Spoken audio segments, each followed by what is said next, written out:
Today, we are breaking down a truly fascinating piece of sports history. We're going to go chronologically through the absolute emotional roller coaster that was Canada's monumental 6-0 World Cup victory. We're talking about a golden generation of players coming together to literally rewrite the history books in just one single match. 0. Now, I want to emphasize the historical stakes right off the bat here, because 0 is the exact number of men's World Cup matches the Canadian national team had ever won before this night. Let that sink in for a second. We're talking generations of players, decades of attempts, and absolutely 0 wins on the world's biggest stage. It's like a colossal mountain of history this team was staring up at before the first whistle even blew. But, this wasn't just any match. Picture this scene for me. Over 52,000 passionate fans absolutely packing BC Place in Vancouver, creating an atmosphere that was honestly completely electric. They were screaming their lungs out for the World Cup co-hosts. So when Jesse Marsch's men stepped onto that pitch, they were carrying the immense weight of that 0 we just talked about, but also the roar of a home nation totally desperate for a breakthrough. Okay, let's dive into this. Section 1. An early breakthrough and total control. The momentum in that first half was just relentless. Right at the 16-minute mark, Cyle Larin pounced on a loose rebound to slot home the first goal, setting off absolute chaos. Just 13 minutes after that, the Jonathan David show officially begins, with this thunderous volley pulverizing the ball past Mahmoud Abunada to make it 2-0. From there, things rapidly unraveled for Qatar.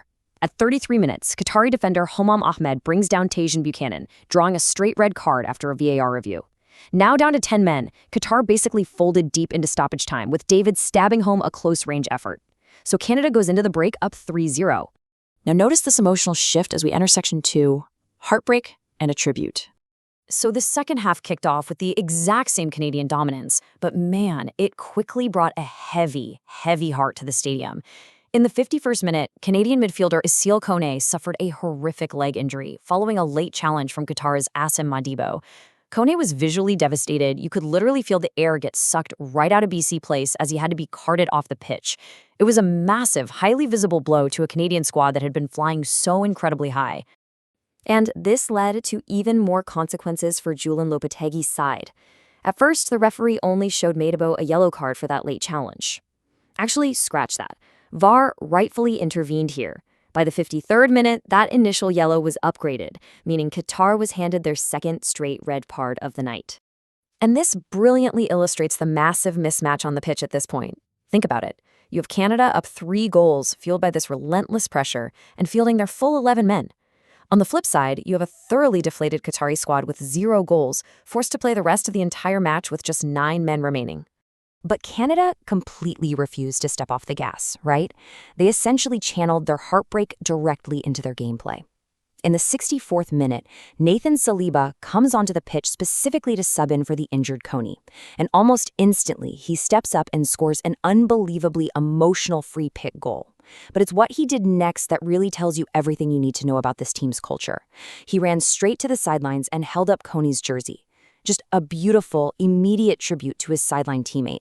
A truly powerful display of brotherhood right there in the middle of a World Cup match. All right, let's ramp the energy back up for Section 3, cementing a historic victory. 5. By the 75th minute, the pressure on those remaining 9 Qatari players became, simply unbearable. That intense pressure forced a devastating error when Mohamed El Manai accidentally deflected the ball into his own net. Just like that, Canada is up 5-0. The crowd in Vancouver is experiencing a night they are never, ever gonna forget. But hey, the story wasn't quite complete yet, was it? In the dying moments of the match, right deep in stoppage time at 90 plus 2 minutes, Jonathan David finds himself dead center of the box. He beautifully controls the ball and just fires this flawless left-footed shot straight into the top left corner. Boom. That strike didn't just cap off the match. It completed a sensational, historic hat trick for David. So, the crucial point is this. With the final whistle, Canada didn't just snag a win. They celebrated a resounding, absolutely dominant 6-0 victory. This officially marked their first ever win at a men's FIFA World Cup. On top of that, Jonathan David firmly cemented his name alongside the all-time legends, becoming the first player to score a World Cup hat-trick on home soil since all the way back in 1966. They shattered the records, they completely conquered their history, and they delivered an absolute masterclass. Which leaves us with a massive final thought to ponder. We've seen them systematically dismantle an opponent. We've seen their tactical brilliance, their incredible emotional resilience after losing a key player, and their ruthless finishing capability. With their first historic win finally secured in this unforgettable 6-goal thriller, how far can this Canadian golden generation actually go? Can they ride this unprecedented wave of momentum deep into the rest of the tournament? I want you to really think about that. Thanks for joining me to unpack all this, and I'll catch you next time.